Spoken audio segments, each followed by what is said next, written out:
पंजाब की सियासत में कुछ मुलाकातें सिर्फ मुलाकातें नहीं होती हैं, उनके पीछे कई महीनों की बातचीत, पुराने रिश्ते और आने वाले चुनावों की रणनीति भी छिपी होती है। ऐसी ही एक मुलाकात ने पंजाब की राजनीति में अब नई हलचल पैदा की। प्रधानमंत्री मोदी और शिरोमणि अकाली दल के अध्यक्ष सुखबीर सिंह बादल की मुलाकात को लेकर सियासी गलियारों में चर्चाएं तेज हैं। लेकिन इस मुलाकात से पहले एक और मुलाकात हुई थी जिसने पूरे घटनाक्रम को एक अलग मोड़ दिया। रिंकू, हाँ जी, ये देख। आगे तो चले। सत श्री अकाल बीजी। सत श्री अकाल पुत्र। अब साफ दिखाई दे रहा है बीजी। बहुत साफ दिखाई दे रहा है। बीजी इतने टाइम बाद नए चश्मे बनवा ही लिए। किसी अपने ने पैसे भेजे और हर महीने पैसे भेजेंगे। वाह, बोना ते टू टू होगी थोड़े 1 तरीक तो बाद। ये थोड़े पैसे ने ਇਹਦੇ ਨਾਲ कोई अमीर नहीं हो जाना। तुसी मावा भैणा नू सत्कार दे के मैनू खुशी मिलती है इस गल दी। मुख्यमंत्री माँ बेटी सत्कार योजना, आपका अपना भगवंत मान। 4 अगस्त को चंडीगढ़ में हरियाणा के मुख्यमंत्री नायब सिंह सैनी और सुखबीर सिंह बादल की करीब 20 मिनट तक मुलाकात हुई। इसके महज 2 दिन बाद सुखबीर बादल की प्रधानमंत्री मोदी से मुलाकात होती है।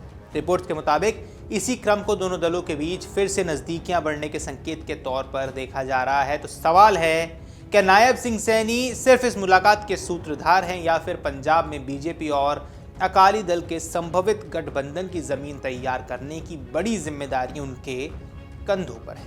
नमस्कार, आप देख रहे हैं अमर उजाला। मैं हूं आपके साथ साहिल सुयार और इन्हीं सवालों का जवाब आज इस वीडियो में जानेंगे। सबसे पहले जान लेते हैं आखिर ये मुलाकातों की कड़ी कहां शुरू हुई।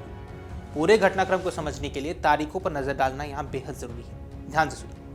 4 अगस्त को सुखबीर सिंह बादल चंडीगढ़ में हरियाणा के मुख्यमंत्री नायब सिंह सैनी से मिलते हैं। दोनों नेताओं के बीच 20 मिनट तक बातचीत होती है और इसके बाद सुखबीर सिंह बादल की प्रधानमंत्री मोदी से मुलाकात होती है। अब सियासी सूत्र इस मुलाकात को महज औपचारिक मुलाकात नहीं मान रहे हैं, बल्कि इसके पीछे बीजेपी और अकाली दल के बीच संभवित राजनीतिक तालमेल की कोशिश को देखा जा रहा है। दरअसल नायब सिंह सैनी पिछले कुछ समय से पंजाब की राजनीति में बीजेपी के सक्रिय चेहरों में शामिल हैं।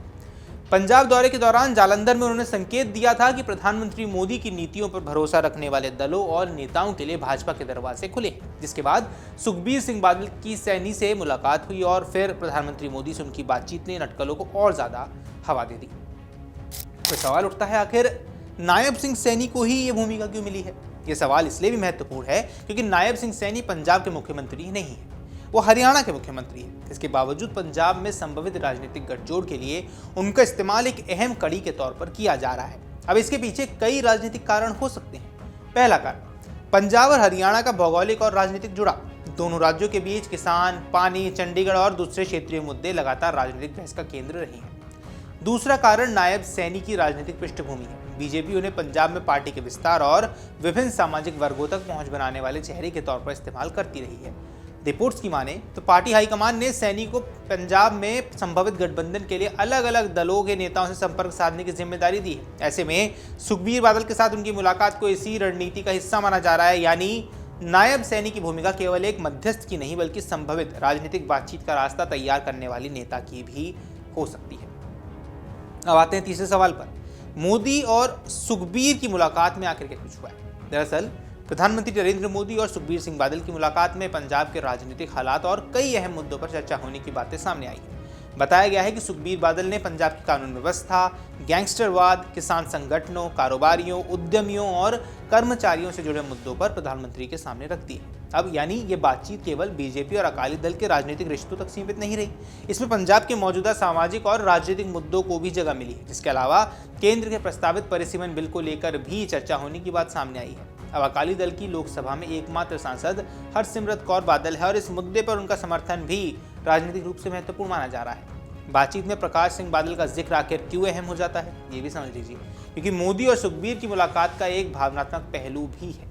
सूत्रों के मुताबिक बातचीत के दौरान सुखबीर बादल ने अपने पिता और पंजाब के पूर्व मुख्यमंत्री प्रकाश सिंह बादल से जुड़े कुछ किस्से भी प्रधानमंत्री मोदी के साथ साझा किए हैं। प्रकाश सिंह बादल और नरेंद्र मोदी के बीच लंबे समय से राजनीतिक और व्यक्तिगत संबंध रहे। अप्रैल 2019 में वाराणसी में लोकसभा चुनाव के नामांकन के दौरान नरेंद्र मोदी ने एनडीए नेता के तौर पर मौजूद प्रकाश सिंह बादल के पैर छूकर उनका अभिवादन भी किया था। ये तस्वीर दोनों नेताओं के पुराने संबंधों की एक चर्चित मिसाल भी बनी। ऐसे में सुखबीर सिंह बादल और पीएम मोदी की मुलाकात को केवल वर्तमान राजनीतिक समीकरणों से जोड़कर देखना भी पूरी तस्वीर नहीं रहने वाली है। अब इसमें बीजेपी और अकाली दल के बीच पुराने रिश्तों की पृष्ठभूमि भी मौजूद है। बीजेपी और शिरोमणि अकाली दल का गठबंधन पंजाब की राजनीति में लंबे समय तक बेहद महत्वपूर्ण रहा है। दोनों दलों ने 1997, 2007 और 2012 में मिलकर पंजाब में सरकार बनाई। इससे पहले 1970 में भी अकाली सरकार को जनसंघ का समर्थन मिला था, यानी दोनों राजनीतिक धाराओं के बीच संबंध कई दशकों पुराने हैं। लेकिन ये गठबंधन 2020 में टूट गया। केंद्र सरकार के 3 कृषि कानूनों को लेकर अकाली दल ने बीजेपी से दूरी बनाई और एनडीए से अपना नाता तोड़ लिया। अब कृषि कानूनों के खिलाफ पंजाब में जिस तरह का राजनीतिक और सामाजिक माहौल बना, उसने दोनों दलों के रिश्तों को गहरे स्तर पर प्रभावित भी कर दिया और इसके बाद दोनों पार्टियों ने अलग अलग अपने रास्ते अपना लिए।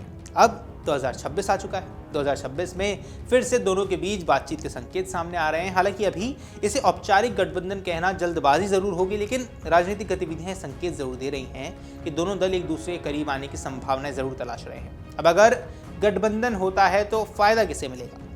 संभवित बीजेपी अकाली गठबंधन का सबसे बड़ा राजनीतिक गणित दोनों दलों के अलग अलग प्रभाव क्षेत्रों को जोड़ने का है।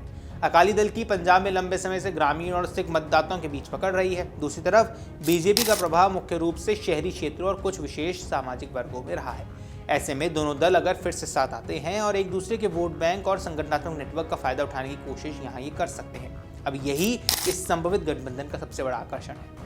बीजेपी के लिए अकाली दल के साथ जाना पंजाब में अपने संगठनात्मक विस्तार को मजबूती देने का रास्ता खोल देगा। वहीं अकाली दल के लिए बीजेपी के साथ तालमेल राष्ट्रीय स्तर पर राजनीतिक ताकत और संसाधनों तक पहुंच को मजबूत कर देगा। लेकिन इसके साथ चुनौतियां भी कम नहीं है। 2020 के बाद दोनों दलों के रिश्तों में जो दूरी आई है उसे खत्म करना इतना आसान नहीं है। कृषि कानून का मुद्दा पंजाब की राजनीति में बेहद संवेदनशील रहा है और ऐसे में अगर बीजेपी और अकाली दल दोबारा साथ आने की कोशिश करते हैं तो दोनों अपने अपने समर्थकों को सामने इस फैसले को राजनीतिक और वैचारिक तौर पर सही ठहराना होगा। इसके अलावा सीट बंटवारे का सवाल भी महत्वपूर्ण होगा। अगर गठबंधन बनता है तो कौन कितनी सीटों पर चुनाव लड़ेगा, किस क्षेत्र में किस पार्टी को प्राथमिकता मिलेगी, मुख्यमंत्री पद को लेकर क्या रणनीति रहने वाली है, ग्रामीण और शहरी क्षेत्रों में दोनों पार्टियां किस तरह से संयुक्त रणनीति बनाएंगी। इन सवालों के जवाब ही तय करेंगे कि बातचीत महज राजनीतिक संपर्क तक रहेगी या वास्तव में गठबंधन में बदल जाएगी। अब पंजाब की राजनीति में इस समय बीजेपी, अकाली दल और आम आदमी पार्टी के बीच अलग अलग राजनीतिक समीकरण बन रहे हैं। ऐसे में बीजेपी और अकाली दल की संभावित नजदीकियां राज्य के चुनाव राजनीति को प्रभावित कर सकती है, खासकर अगर दोनों पार्टियां 2027 के विधानसभा चुनाव को ध्यान में रखते हुए साथ आने का फैसला कर लेती हैं तो चुनावी मुकाबले का समीकरण बदल जाएगा। वहीं बीजेपी के लिए सबसे बड़ी चुनौती पंजाब में अपने पारंपरिक शहरी आधार से आगे बढ़ने की है। अकाली दल के लिए चुनौती अपने पुराने राजनीतिक प्रभाव को दोबारा मजबूत करने की है। दोनों के हित कुछ बिंदुओं पर एक दूसरे से जुड़ते नजर आते हैं और यही नायब सिंह सैनी की भूमिका महत्वपूर्ण भी होती है। अब नायब सैनी के सामने क्या चुनौतियां हैं ये भी समझिए। अगर पार्टी हाईकमान ने उन्हें संभवित गठबंधन के लिए संपर्क साधने की जिम्मेदारी दी है तो आने वाले दिनों में उनकी भूमिका और ज्यादा बढ़ जाएगी। उन्हें केवल अकाली दल के साथ बातचीत नहीं करनी है, बल्कि पंजाब के राजनीतिक माहौल को समझते हुए ये भी देखना है कि बीजेपी किन मुद्दों के साथ आगे बढ़ेगी। साथ ही उन्हें दोनों दलों के बीच पुराने मतभेदों को कम करने और नए राजनीतिक समीकरण के लिए साझा आधार तलाशने की कोशिश करनी होगी। इस लिहाज से सुखबीर बादल के साथ 4 अगस्त की मुलाकात को एक शुरुआती राजनीतिक कदम माना जा सकता है। इसके बाद पीएम मोदी और सुखबीर की बातचीत ने इस पूरी प्रक्रिया को राष्ट्रीय स्तर पर चर्चा में ला दिया है। तो क्या फिर से साथ आएगी बीजेपी और अकाली दल? ये सबसे बड़ा सवाल है। पीएम मोदी और सुखबीर की मुलाकात हो चुकी है। नायब सैनी और सुखबीर के बीच बातचीत भी हो चुकी है। बीजेपी की तरफ से पंजाब में संभावित राजनीतिक साझेदारों से संपर्क बढ़ाने के संकेत भी मिल रहे हैं, लेकिन राजनीति में मुलाकात और गठबंधन के बीच एक लंबा रास्ता होता है। सीटों का बंटवारा, पुराने विवाद, किसान राजनीति, नेतृत्व और पंजाब के मतदाताओं का रुख, इन सभी मुद्दों पर सहमति बनना बेहद जरूरी है। फिर भी इतना साफ है कि बीजेपी और अकाली दल के बीच जो राजनीतिक दूरी 2020 में नजर आई थी उसमें अब कुछ हलचल जरूर देखने को मिली है और इस पूरी कहानी में नायब सिंह सैनी अचानक एक महत्वपूर्ण किरदार बनकर उभरे। अब देखना यह होगा कि सैनी की ये पहल सिर्फ पीएम मोदी और सुखबीर की मुलाकात तक सीमित रहेगी या पंजाब में पुरानी दोस्ती को नए सियासी गठबंधन में बदलने की जमीन भी ये तैयार कर देगा। बाकी इस पर आपकी जो कुछ भी राय है हमें कमेंट सेक्शन पर जरूर बताएं। फिलहाल इस वीडियो में इतना ही। नमस्कार।